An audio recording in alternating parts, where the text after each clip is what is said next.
Pulau Bungin merupakan pulau di daerah terpencil yang pernah dinobatkan sebagai pulau terpadat di dunia. Masyarakat di Pulau Bungin memiliki kaitan erat dengan adat istiadat suku Bajo. Pasalnya, suku inilah yang tinggal di Pulau Bungin. Secara administratif letak Pulau Bungin di Kecamatan Alas, Kabupaten Sumbawa, Nusa Tenggara Barat. Pulau Bungin tidak memiliki garis pantai dan lahan hijau. Bangunan di Pulau Bungin berdiri di atas tumpukan karang luas Pulau Bungin sebesar 8,5 hektar dengan jumlah penduduk kurang lebih 5.000 penduduk, data BPS 2014. Pada 2022, luas areal pemukiman, yaitu 6 hektar. Luas wilayah pulau ini terus bertambah. Rumah-rumah di Pulau Bungin sangat rapat, bahkan jarak antar rumah hanya sekitar 1,5 meter saja. Karena rapatnya, beberapa atap rumah saling bertemu. Kebiasaan masyarakat Pulau Bungin tidak bisa terlepas dari adat istiadat suku Bajo.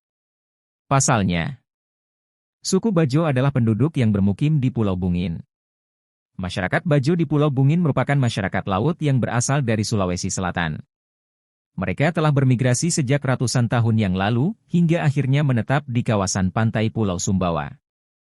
Mulanya mereka tidak seperti sekarang ini, mereka hidup di laut sekitar pantai dengan sistem perumahan di atas air laut. Karena semakin lama, penduduk semakin bertambah. Kemudian, mereka mengusahakan daratan dengan cara menimbun laut dengan batu maupun karang yang sudah mati. Kata Bungin berasal dari bubungin yang dalam bahasa Bajo artinya tumpukan pasir putih di tengah samudera.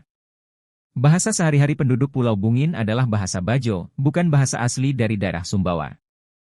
Hukum adat perkawinan masyarakat Bungin menjadi alasan Pulau Bungin mampu menampung pertambahan penduduk. Karena, dalam hukum adat diatur pasangan muda-mudi yang akan menikah wajib membangun lokasi sendiri untuk mendirikan rumah yang akan ditinggali.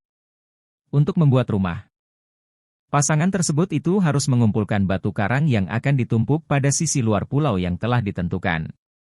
Ukuran lokasi bisa mencapai 6 meter kali 12 meter, selama 4-7 tahun. Setelah lokasi terbentuk, pasangan itu baru boleh menikah dan mendirikan rumah. Karena itulah, luas Pulau Bungin terus bertambah dari tahun ke tahun. Di sisi lain, tingkat konsumsinya tinggi, karena semua kebutuhan harus dibeli. Pulau Bungin memiliki potensi ekonomi yang melimpah serta siap dikembangkan.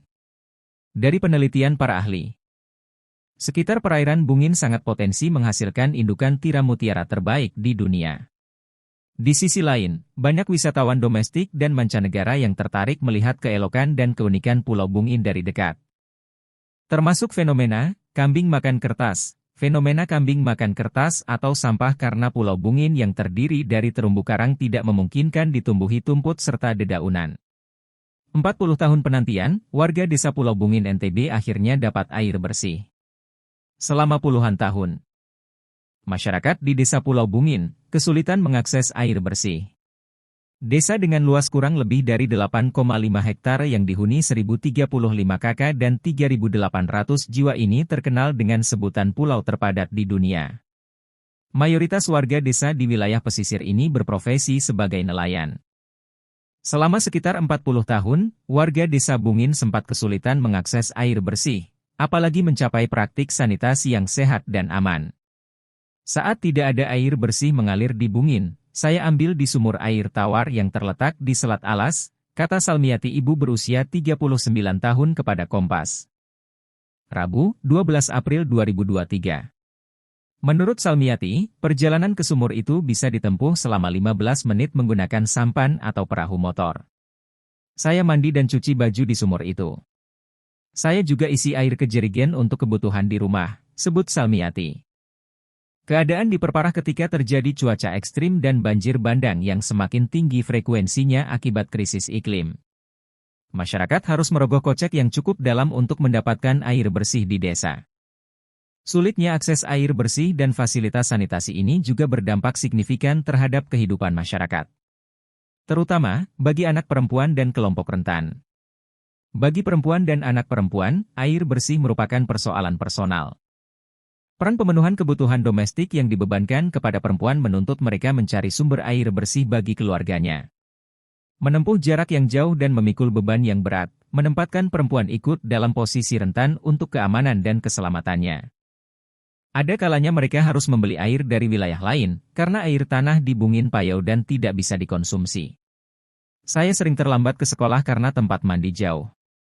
Harus naik sampan dulu selama 15 menit, kata Marwa pelajar berusia 11 tahun. Hal yang sama juga dirasakan Nurul. Pelajar SMP berusia 14 tahun ini mengatakan, sulitnya air bersih membuatnya harus bangun pagi dan diantar bapaknya menggunakan sampan ke sumur air tawar. Saya sengaja pergi ke sumur pagi sekali, agar tidak lama antre dan tidak terlambat ke sekolah, ucap Nurul. Selain kebersihan diri, keterbatasan air juga memengaruhi manajemen kebersihan menstruasi. Marwa mengaku kesulitan saat menstruasi di sekolah, karena tidak ada akses air yang cukup untuk membersihkan pembalut. Tari wanita berusia 18 tahun ini juga merasakan dampak dari segi ekonomi akibat keterbatasan air. Ia merupakan salah satu remaja perempuan di desa Pulau Bungin yang menjual air minum instan karena putus sekolah. Ketika desa Bungin masih kesulitan air, setiap hari, Tari harus membeli air untuk es batu yang dijualnya. Hal itu berdampak pada pengeluaran yang semakin besar.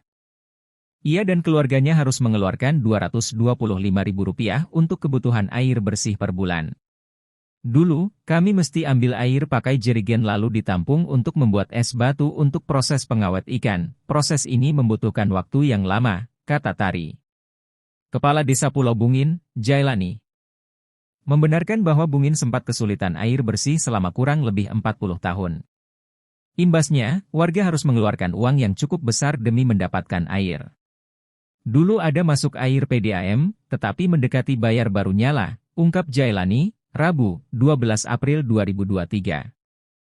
Meski ada pipa air bersih di Bungin, pipa ini sering tersumbat dan banyak yang bocor. Selain itu, warga membeli air di tangki dan menggunakan mesin pompa hisap. Sementara, penggunaan pompa hisap akan mempengaruhi tekanan air bagi kakak yang lain dalam mengakses air bersih.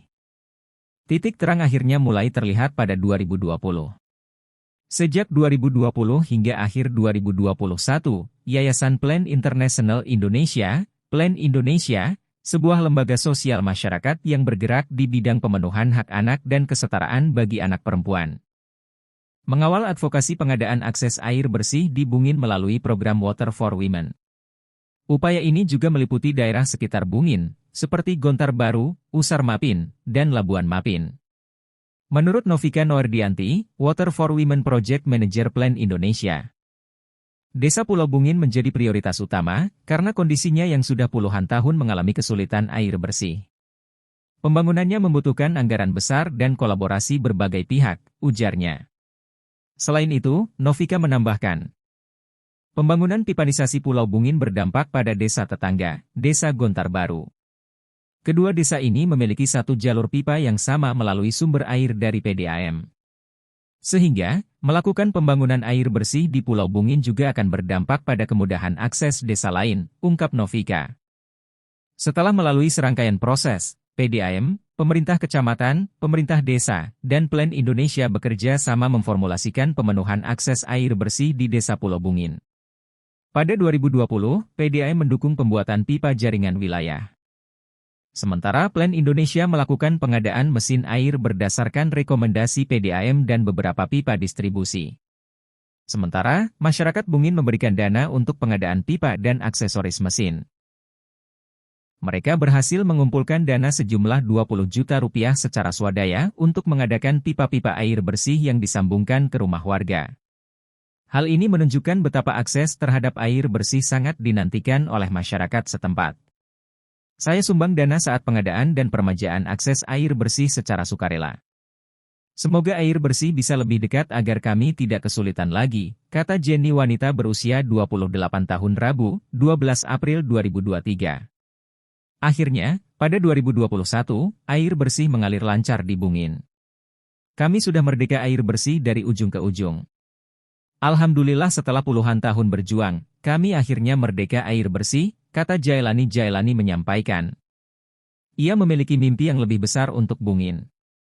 Setelah desanya berhasil merdeka air, ia ingin menjadikan Bungin sebagai desa percontohan pesisir terbersih dan membangun reservoir.